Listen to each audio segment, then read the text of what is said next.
I will not attempt to speak Japanese tonight, maybe later in the breakout room, but right now I will limit myself to English.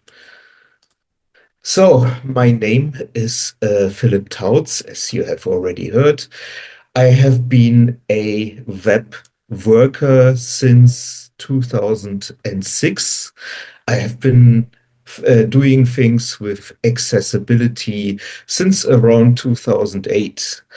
I lived in Yokohama and Tokyo from 2007 till August last year.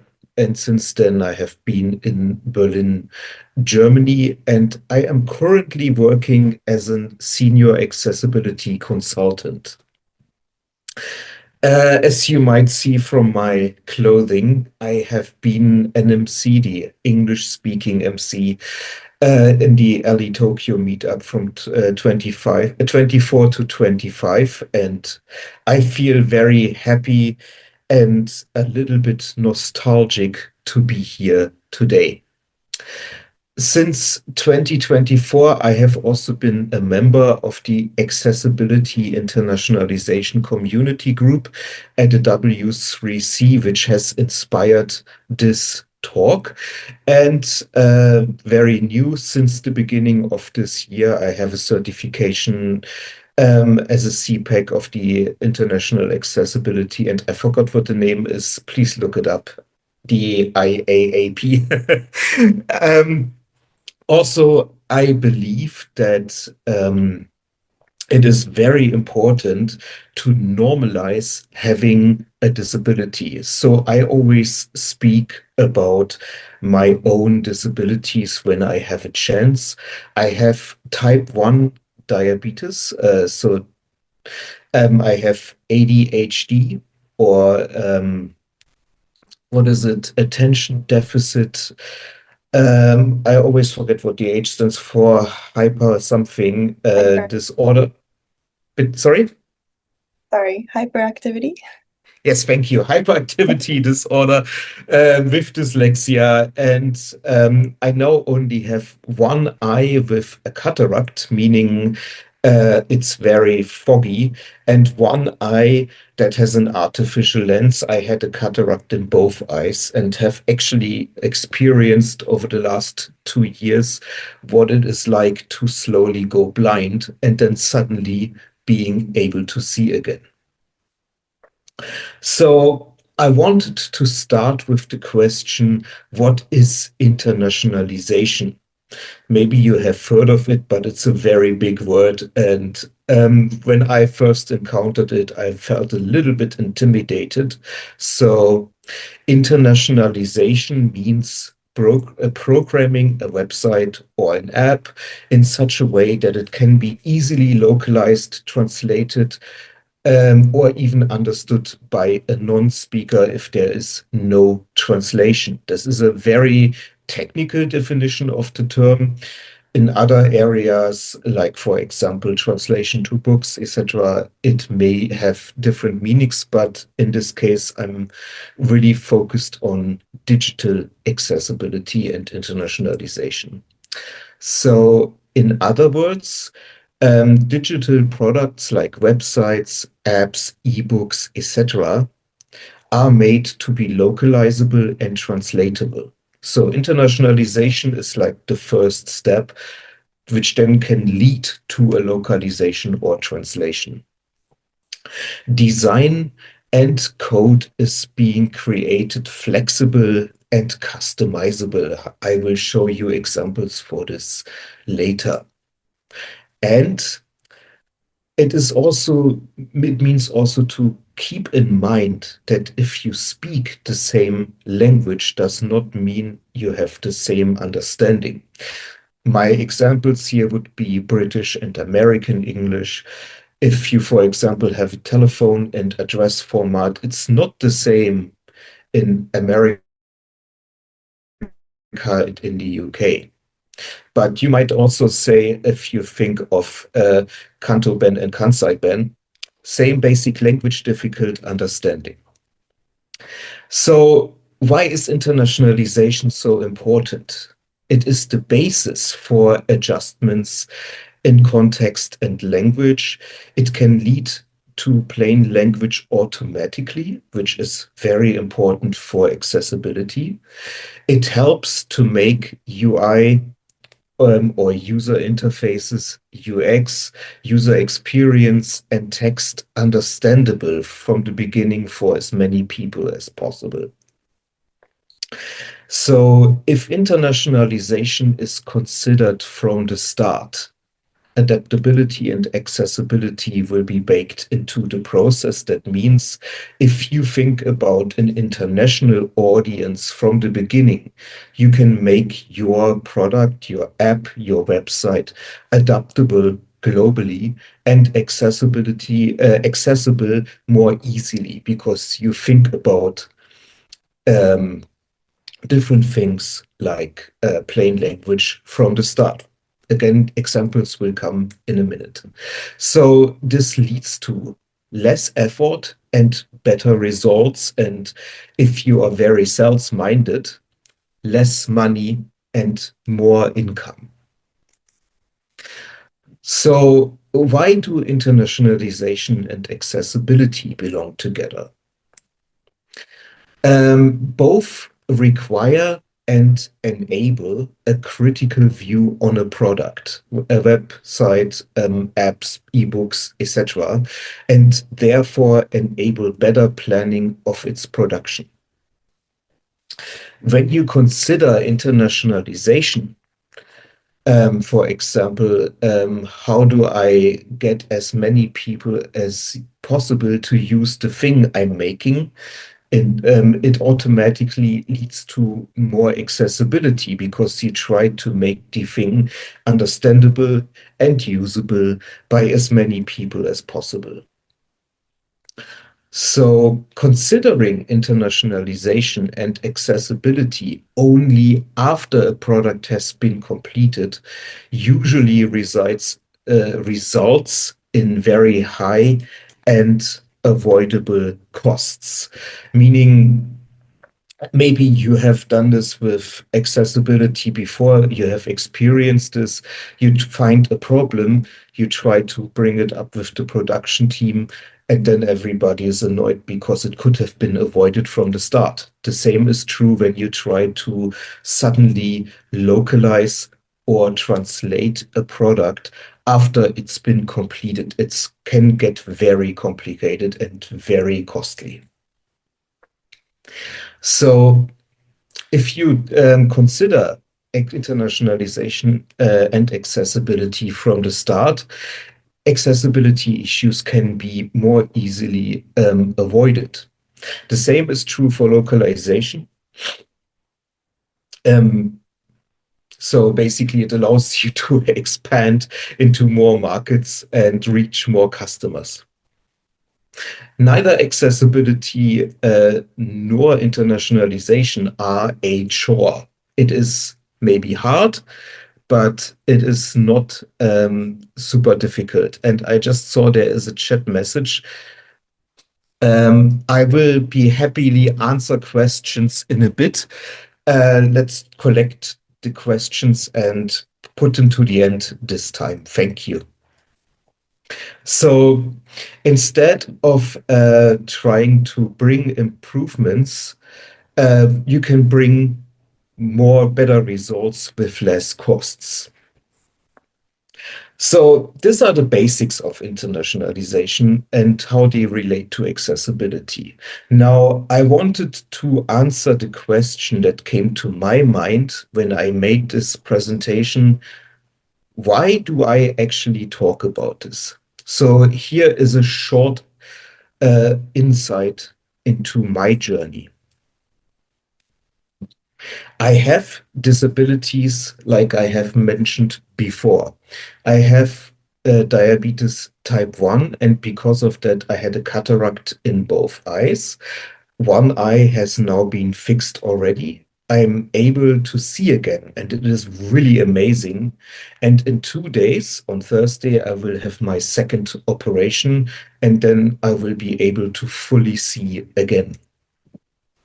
I also have dyslexia and ADHD, as mentioned earlier. And I do not exactly come from where I am now. I come from a very small town in East Germany. I've been born there in 1980, so the wall was still up. It was still during the Cold War. After the wall came down, I moved to Berlin. And after I fell in love with the country and the culture of Japan, I moved to Yokohama and later Tokyo. Then I wanted to continue to work in accessibility, work more in accessibility. So I moved to Berlin again because in Germany we now, or in Europe now, we have very strong accessibility laws, and therefore there is a market need for accessibility knowledge. And it's very likely I will move again, simply because I may be German, but I basically feel at home wherever I am. My heart, though, resides in Yokohama because I have lived there for a very long time. So importantly, as I have been in Japan for such a long time, but I mostly spoke English and some Japanese, I do not really have a mother tongue anymore. That means I am now an international bilingual, and I'm a proud immigrant. I think in English and in German and sometimes in Japanese. And I often wildly mix all these three in my head. So when I speak, I actually have to consider, do I say something in English? Do I say something in German? Sometimes one or two Japanese words are mixed in too. And because I have dyslexia and ADHD, I sometimes use a screen reader, especially also because of my cataract. I can't really see things, or I couldn't really see things like black text on white background. And there I often used a screen reader just to read out what is on the page. So I can, especially a long text, so I can easier comprehend and understand what is there. And in Japan, I often used machine translation, mostly with Japanese sites, but actually even with German sites, because sometimes for example, the German embassy had such complicated language in German that I translated it with a translation program to English to easier understand. So apps and websites created with internationalization and accessibility in mind help me personally every day. If a site or app which was made with these two in mind will always be fully usable when I adopt them to my needs. For example, translate them. For example, use them on a phone instead of on a desktop device. These things help me. Machine translation that does not make the UI unreadable. For example, if the machine translation translates the name of a button, I still need to be able to see the button in order to know what is there. Icons that have text are usually easier to understand because machine translation does not, or often not, translate alternative text or ARIA labels, etc. So I then hear, for example, English text on a machine translation, then there is a button with an icon, and I hear something in Japanese, and then I need to try to understand what this means. So icons with text are always easier for me to follow, also in English, also in German. Plain language weighs less heavily on me. So plain language basically means language that is written for somebody who does not have a strong understanding of a language yet. In Europe, we have a system for that which goes from level A to level C, where level A is beginning, B is the medium, and C is the native level. And plain language is usually considered around B. So it can be understood by somebody who has some knowledge of the language, but is not perfect. So internationalization and accessibility have people whose needs are not necessarily visible.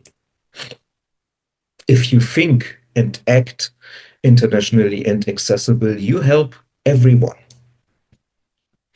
Internationalization and accessibility best practices. Now we come to the thick of it. So, design flexible UIs. I mentioned earlier, if I machine translate something, it might actually break. Here's an example. This is a very typical German word, very long, Platzsparemaßnahme, which translates to space-saving measure. I will not attempt to try the Japanese. But what can happen if you would translate this, for example, from Japanese, which may be just 2-3 kanji, to English or German, it might break out of the button. And if it does it like this, it's okay. But if it just gets cut off, it would be a problem, unless you have a screen reader, in which case you can hear it. But if you're trying to read it, it would not be easy to understand. Also, if you localize it, you might have the same issue. If you localize it by hand to make sure it actually exists in other languages, then you maybe have to adjust the UI here to make more space for the button. So another thing is some cultures like negative space, other cultures like density. So to give you an example, a former employer of mine, Rakuten, you surely all know, at least in the Japanese audience, very dense, many information, very close together. Now, if you compare this to the German side of Rakuten, you can see a lot of negative space. Everything is more spaced out. So one thing I have learned when I was working in Japan on Rakuten is that in Japan, it has worked much better, at least in 2013, to keep the density very high, both on desktop and mobile devices, instead of trying to space everything out. So when you are working as a designer, for example, on a product, consider that other cultures may need different designs. You could also adopt this page, this Japanese page, and just translate it, for example, to German, but it would not work as well. So considering that this is where you may arrive, means thinking in international terms.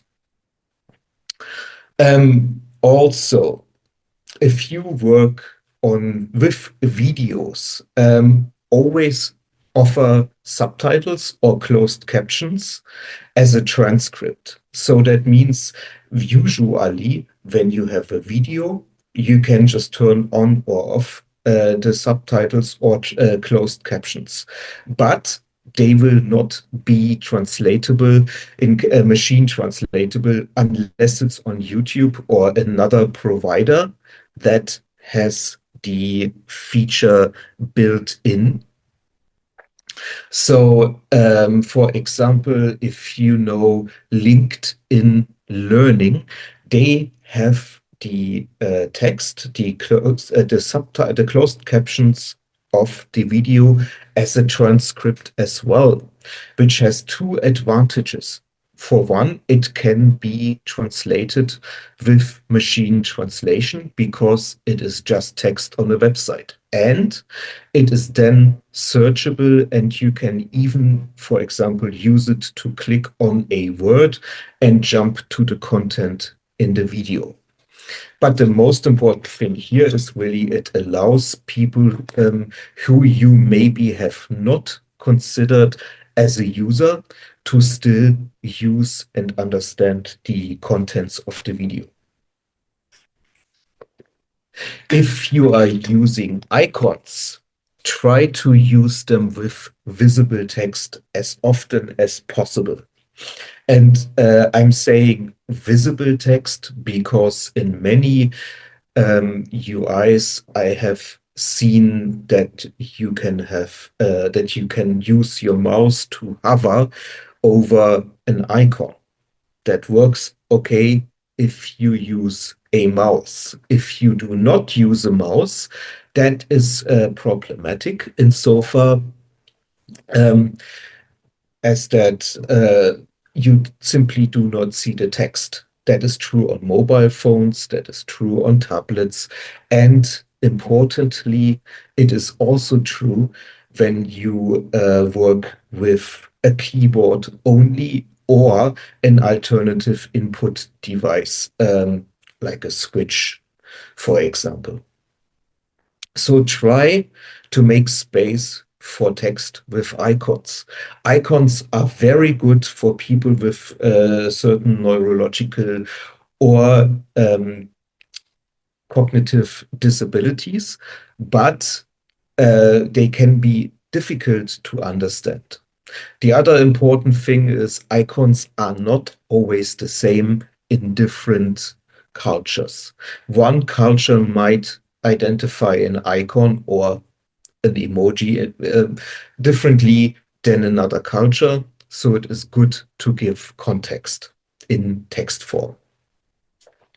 Then pictures, tables, and diagrams are always easier and better understood if they have a caption.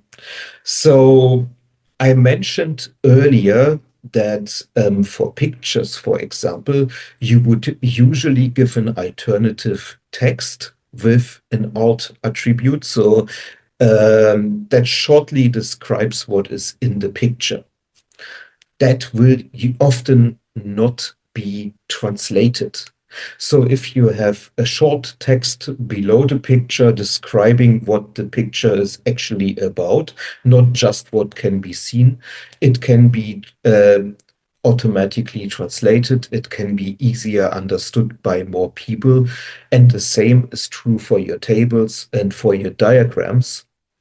They may be clear to you if you have made them, but to somebody who just gets the table or the diagram and they don't know what these numbers and values mean, they will benefit from something that is written below that can also be translated by machine or, of course, manually localized. So generally, visible text can be machine translated, text in attributes, less so. Visible text helps all users. That's also why Makoto-san asked me to translate these slides so you can see the main points that I am speaking without having to look at UD talk. I find that very helpful. So not all words and phrases have to be translated into every language. For example, the word users works well in English and in German, but it would look different in Japanese, right? You have user here. To note, this talk is originally written in German. This is why I brought this example. So please don't be surprised. But users, if you would write user in English on a Japanese site, maybe okay, but it would be different. So just keep this in mind. Some words can be kept as they are, others should be always translated. And considering this carefully is especially important for screen reader users and people with cognitive and neurological disabilities. What I mean here is, imagine you are using a screen reader. You have not translated a page. You are just letting the page read for you. So now let's say this page was originally programmed in Japanese and then localized, so by hand translated by the makers of the site, readily prepared into English. And you read, and suddenly you hear a Japanese phrase in there because some ARIA label was not translated. I have seen this a lot, both in Japan and now here in Germany, that text that is not visible to users will be forgotten.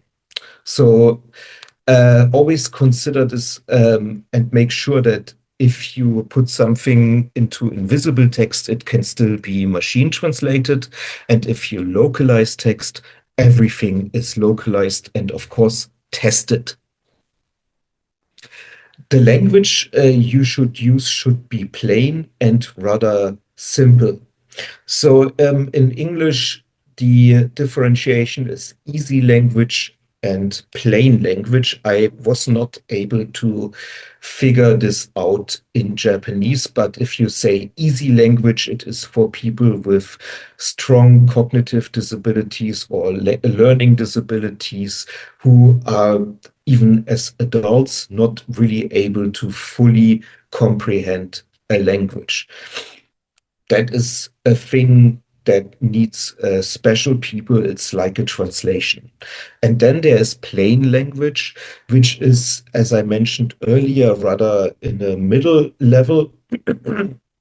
In America, it is usually thought of as a middle school level.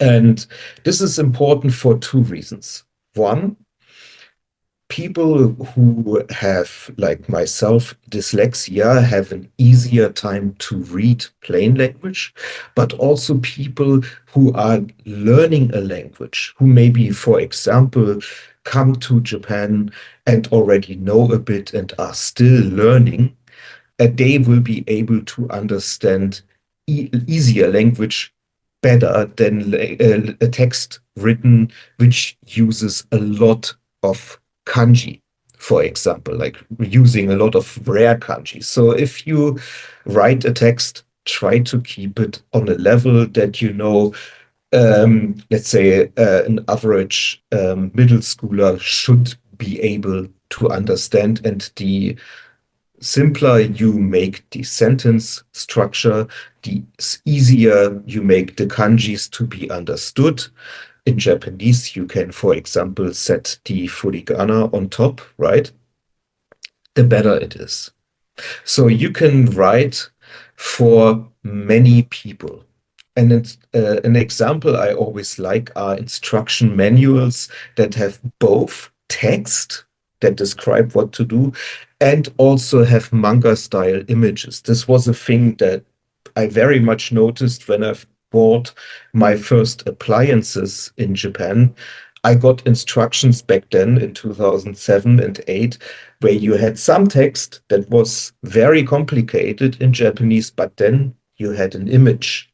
And so I could understand what was meant. So in summary, and then we will come to the Q&A, internationalization and accessibility go hand in hand. If you consider both from the start, you make your product better. Considering both allows you to reach more people, which is usually what we want to achieve. So be accessible. Be international. And now I'm looking forward to hear questions.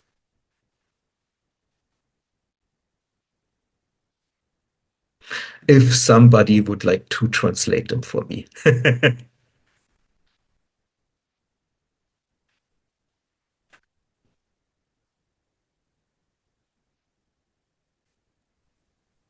Sure, we can take some questions. I see there are some comments in the chat, but all in Japanese, so. One moment. まずは日本語で読み上げます。英語のユーザーと日本語のユーザーが異なるとありましたが、どう違うのでしょうか？ UD トークが、延長していって、対応している説明が見つかりませんでした。I'm waiting for UD talk to finish. Okay, so if yeah, I can translate or UD talk for you. Okay. If you could translate it in summary, it would be great. Sure. So you said that the English word users different from the Japanese word user, but how is it different? There was a delay in the UD talk at that time, and I couldn't find any explanation for it. Okay. So the difference I was talking about was, I believe, let me go back to this slide if I can. It was about how people use, and I will speak very slow so you D-Talk can catch up. I was talking about how I have experienced when I was working in Rakuten, how the majority of users at that time, that was in 2013, how these users, the Japanese users, preferred a very dense and information-rich interface versus what I know from European and American users, where they like a more spacious interface. So in short, what I was trying to say is in my experience back then, this may be different now, was that the overall usage was stronger and in this case generated more revenue when the density was very high, information was very compressed. And when I tried to make an interface like this that was more spaced out and very, let's say, fluffy, it was not as easy to use and it was not as well used. That was the difference. I hope that was clear enough. So then I have seen there was one comment here in English. I'm just going to read it and I hope it will be picked up okay by UD Talk. So Robert says, thanks for sharing your story. I am also ADHD with an auditory processing disorder, and your framing of internationalization, especially how UI spacing changes with language, really resonates with me. Learning music and languages helped me recognize patterns and meanings through structure, and AI has accelerated that for me.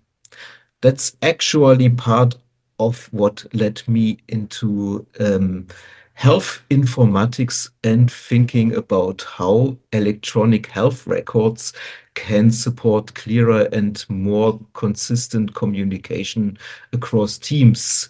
And then the question, are you familiar with electronic health records at all? No, actually, I am not, but that's an interesting point that I will look into. Philipp, yes. I think your UD talk is not working. It is not working? Oh. So it doesn't translate me. So I test again. Is it now? Data was not sent to other devices. Oh, something's wrong with the network.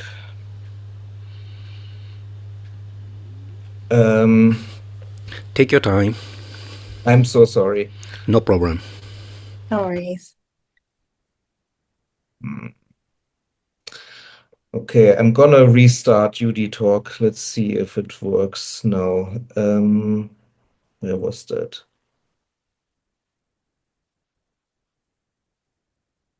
No.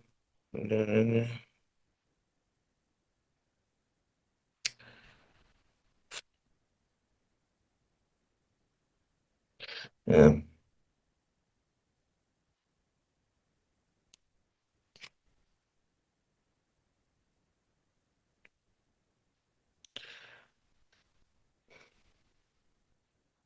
Okay. Does it work now? Is something coming? Yes? Yeah, it's Okay. coming. It's a little slow, but it's coming. Okay. Data was not sent to other devices. It's telling me it's not sending. I'm so sorry. I will try to speak even slower. So just to get back to the question I just read, quick note, this question is in the chat. So if you want to translate, I recommend DeepL. It does a good job translating between languages. So I'm just gonna answer the question again. The question was if I am familiar with electronic. It's not sending again.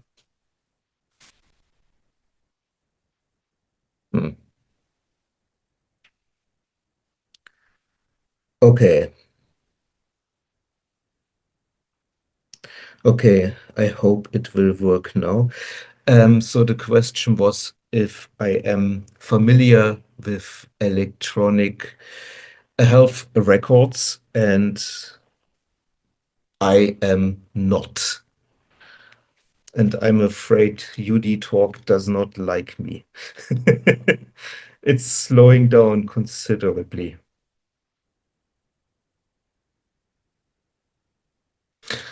Okay. All right. So keep talking, please. Yes. We will do something on the YouTube. Okay. Yeah. Thank you. And I'm very sorry.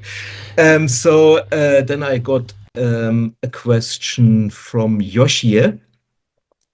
I have seen quite a lot of Japanese websites that have decorative kickers. That's a thing we use in German too, kickers or titles in English with the rest of the content all in Japanese. It obviously bothers screen readers to use screen reader users reading the English with Japanese voice. What's your advice? Okay. Very good question. Here is the thing. You can, for one, if it's a longer sentence, just go into the HTML and at the beginning of the English sentence, you put an element. If it's inside a larger block, you just put a span. If it's a kicker, like in this case, or a headline, you can just put it there, and then you use the lang attribute. I'm going to put this into the code as well.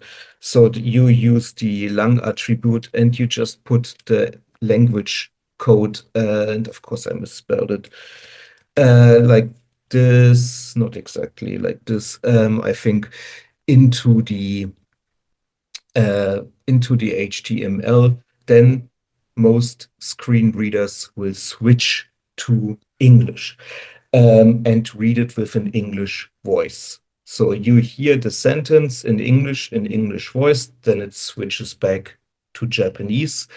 Just important is don't overdo it. If you have like Japanese text, then some English word and then Japanese text, don't translate single words because the speech flow of the screen reader is interrupted each time. So for the next question, I will need help. Okay, or I use DeepL 1 second. Let's see if this works.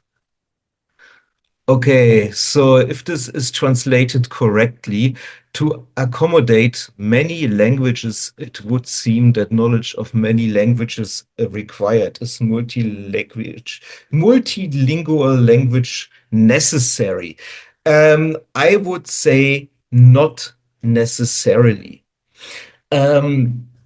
You do not have to speak many languages in order to support internationalization. It is enough to remember that different languages use different script. So for example, in Japanese, you have kana and you have kanji.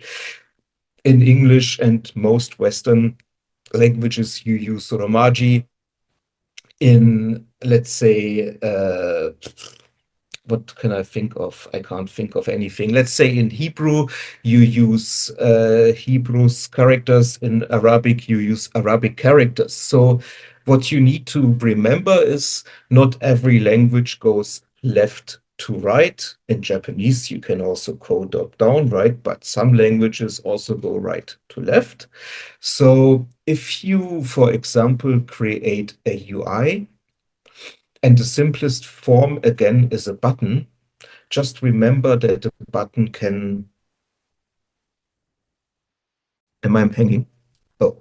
That a button can expand and grow or get smaller depending on the language. So you don't have to know many languages, just maybe use a translation function in your browser to translate the text of your page, and then you will see what it looks like in a different language. That's actually enough. So then from Savada-san, thank you for the presentation. Let me ask one question. The explanation of white space and density was fascinating. Do preferences tend to vary by country like Germany and Japan? I would say not country, but more it's a cultural preference. In my experience, in most Asian countries, there is a preference to go dense. In most Western countries, there is more a preference to go with a lot of negative space, but it also depends on what kind of product you are making. So for example, I'm currently working on a interface which is used by editors to create a website. It's like a content management system, and it is very dense. This is because people in this environment want as much information. So it depends really, what do you want to make? Do you want to make something that is like an application, like a very complex application that you want to work in? Very dense screens are often what is required. But if you want to make something just to be passively used, like e-commerce, like YouTube or Netflix. Some more space is preferred in Western countries, and more density seems to be preferred in Japan, at least in my experience. Okay, next question. I will use DeepL again.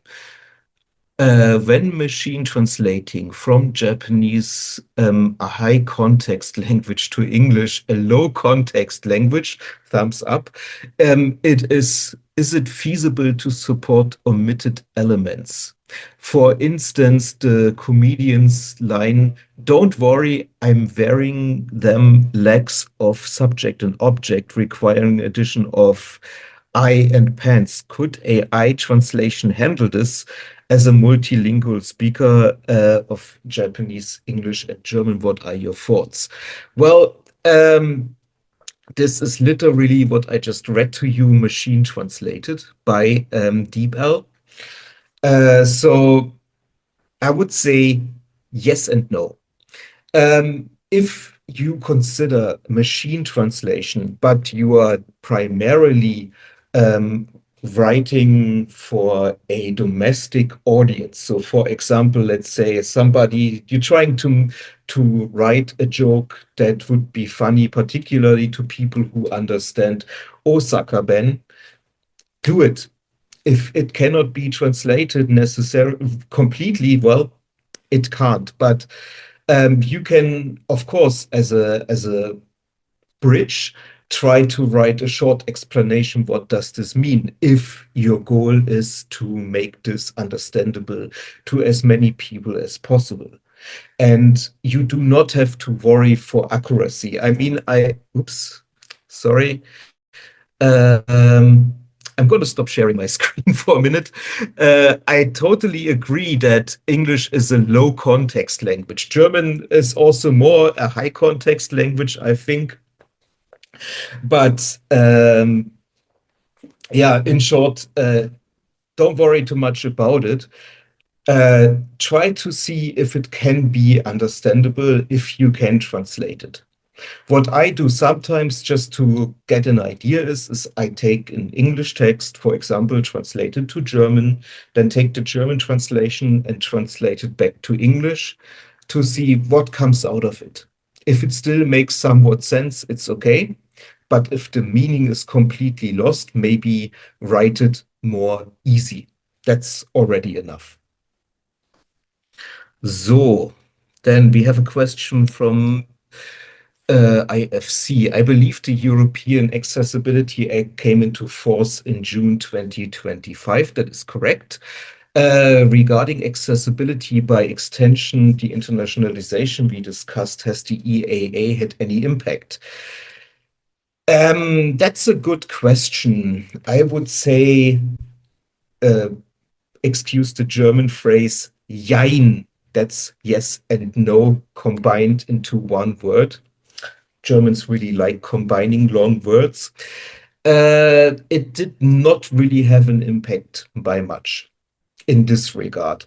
Maybe a little bit because people have started to understand, okay, there is, because of the law, there is a European market that we need to consider more. But since the European Accessibility Act, or more importantly, the guideline, the EN, oh God, I'm going to write it down because I hardly ever say it, EN 501, no, 301, need to be able to type it, 549, that is the one, you can look it up, it exists in English as well, does not really have a requirement for localization outside of what the web accessibility guidelines already require in terms of making sure that the language of a site and the language of parts is declared, like I said earlier, with the language attribute. Okay, then we have two more. Google Lens English to Japanese translation app. Never tried it, but if it works, that's great. And I'm happy to answer, of course. And then comparing in Europe and Japan, do you get the sense that web development in Europe places a greater emphasis on internationalization? I have heard that within the EU, providing local language version for items like product manuals is mandatory. Could this background be contributing to the prevailing attitude in Europe that treats internationalization as a given? So that's not my experience. It is true that if you sell a product in Europe, you have to provide at least a short translation in the native language. But oftentimes, I see this on Amazon products, the translation is just that somebody used, for example, an English or Chinese manual, translated it to German, and then put it into a box. And that was simple Google translation. So the German doesn't necessarily make sense. That's one thing. The other thing is that Europe is a very big market. And my thinking comes from being in Germany, where we too often not localize. Germany by itself is a very big market because people speak German in Germany, in Austria, and in Switzerland, just to name a few. There is mostly not really a need, and it is more likely that for other languages, if it's a German company, they will have an own website. So considering internationalization doesn't really happen here. I wish it would, but it is not the case, which is also the reason I made this talk, because I have noticed that how internationalization and accessibility can go together, but it is not really done. Okay, that's all the questions I have seen. There's one more showing up. Okay, last question, because I would like to also give you all time to network in the breakout rooms. But I'm going to put my name in here, so please feel free to find me on LinkedIn. We can talk more. Here you go. So thank you for the presentation. I found the idea of visual density on Japanese websites really interesting. I've also noticed this on quite often an academic presentation by Japanese researchers during my master. Sorry, I'm reading too fast. Do you think this kind of visual density appears in hardware interfaces like home appliances, game consoles, and robots, etc.? Yes, I would think so. At least on screen, it can become pretty quickly pretty dense. It depends on the product. So, for example, a game console, I'm not very much of a gamer, but I have handled a PlayStation 5 a bit in the past. It used to be that the Japanese, at least as far as I have seen, the Japanese version and the European version are very similar and more spaced out than you would say a typical Japanese dense interface, but not as widely spaced otherwise. But to your other, to say one thing about presentations. I have also in many presentations at work seen that Japanese presentations tend to have all of the text that is spoken about on the slide. Sometimes more information on a slide than is actually presented during a presentation, which makes it very dense, very slim, very small, and hard to read for me anyway, because my eyes are really not good. In Europe, it tends to be more like you have just 1, 2 lines on the slide and then people just talk. But actually, I believe it is better to have the text on the slides, not dense and small. It's better to have 50 slides than 3 slides with the same amount of information. But so people who do not speak the language, and if, like right now, UD talk doesn't really work, it is maybe easier to follow. Okay. I would hand it back to Remy and my brain is freezing. And to start the breakout rooms. Ja, sehr schön. We already have them on the screen. I have about another 15 minutes, then I need to get back to work. So I will switch over to the English room. Thank you very much for coming, and I hope the talk was interesting to you. Thank you.